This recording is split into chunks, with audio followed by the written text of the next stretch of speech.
ले आवा खबरिया जाए चंदा ले आवा खबरिया कैसन बाड़ी मोर जान ए चंदा कैसन बाड़ी मोर जान।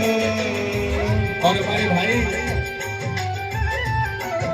बड़े अच्छे दिल के करीबी हमारे मित्र की तरफ से बहुत बहुत धन्यवाद आप सभी का।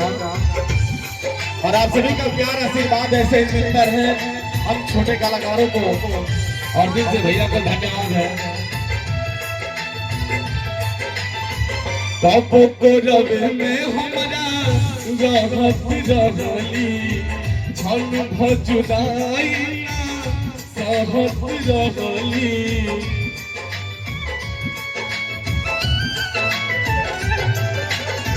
कब को जग में हमारा रहत रहली छन भर जुदाई सहत रहली।